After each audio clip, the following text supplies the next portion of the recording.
Ya, selama lebih dari 3 dekade, Bogor dikenal sebagai lokasi pertambangan emas yang dikelola oleh PT Aneka Tambang atau TBK Antam. Namun lokasi eksplorasi yang berada di bawah area penyangga dari Taman Nasional Gunung Halimun Salak itu perlahan memasuki babak akhir. Rencana penggalian fungsi lubang bekas tambang menjadi museum atau lubang tambang pendidikan terus dimatangkan guna keberlanjutan manfaatnya.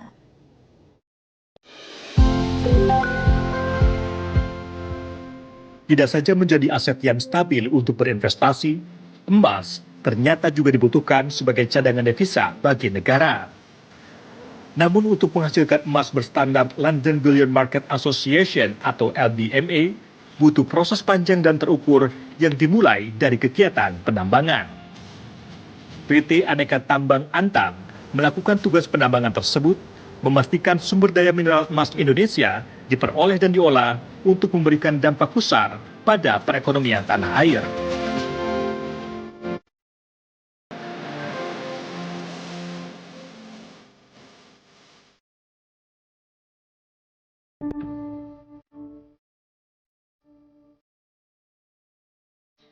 Di tengah ketenangan suasana pagi arena penyangga Taman Nasional Gunung Halimun Salak, Kabupaten Bogor, hiruk-pikuk aktivitas penambangan emas dijalankan oleh PT Antam lewat unit bisnis pertambangan emas UBPE Pongkor.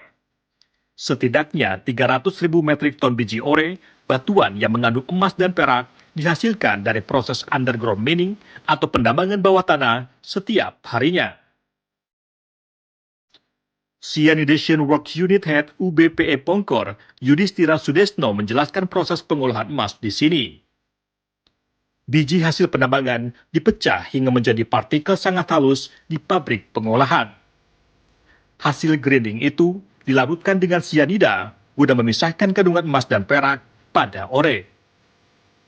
Selanjutnya, hasil pemilahan masuk proses elektrolisis untuk menghasilkan endapan padat yang dilebur hingga menghasilkan durabilion, emas semi murni yang masih bercampur dengan kandungan mineral lain.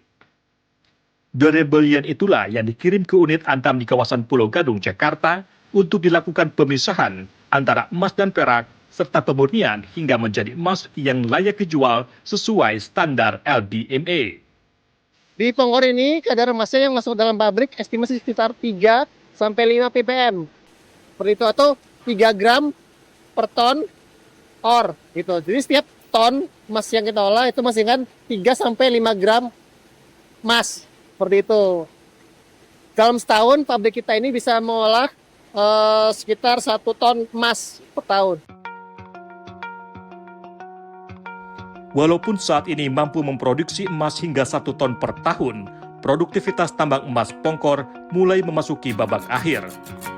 Menipisnya deposit emas hingga ketidaksesuaian biaya operasional membuat PT Antam berencana menghentikan operasi penambangan di Pongkor pada 2031 mendatang. Sejumlah rencana pengembangan pasca tambang terus dimatangkan, salah satunya dengan alih fungsi lubang eksplorasi menjadi museum atau lubang tambang pendidikan untuk pertambangan bawah tanah.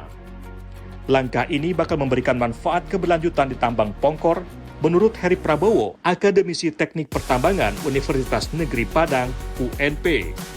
Terlebih area eksplorasi seluas 6.047 hektar itu tidak hanya memiliki area penambangan, tetapi juga pabrik pengolahan, sehingga layak menjadi laboratorium alam. Indonesia jarang itu yang tambang dalam. Ada tetapi masih aktif. Sehingga kalau aktif ini kelemahannya nanti begitu kita berkunjung, mereka operasi kan terganggu. Terganggu secara produksi lah ya. Dia mungkin akan kebingungan mencari jadwal atau hari-hari tertentu atau jam tertentu bisa berkunjung. Tapi kalau sudah ditutup, kemudian memang fokus untuk pendidikan, nah dia semakin bagus.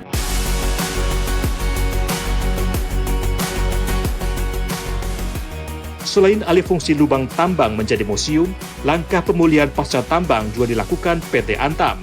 Sejak 2013 hingga 2024, setidaknya 48 hektar lahan bekas tambang telah dipulihkan dengan penanaman kembali vegetasi lokal seperti puspa, kesirem, hingga pohon endemik seperti jenis palahar.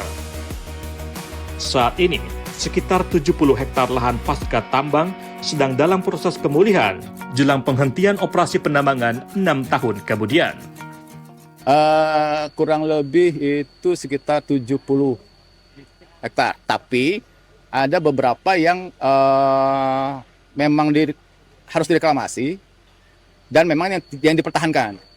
Contoh kantor pertambangan atau bangunan-bangunan yang tidak dibongkar atau tidak revegetasi.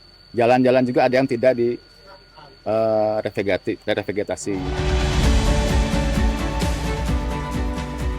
70 hektar lahan pasca tambang itu tersebar di sejumlah lokasi eksplorasi yang ditargetkan rampung pemulihannya pada 2027 mendatang.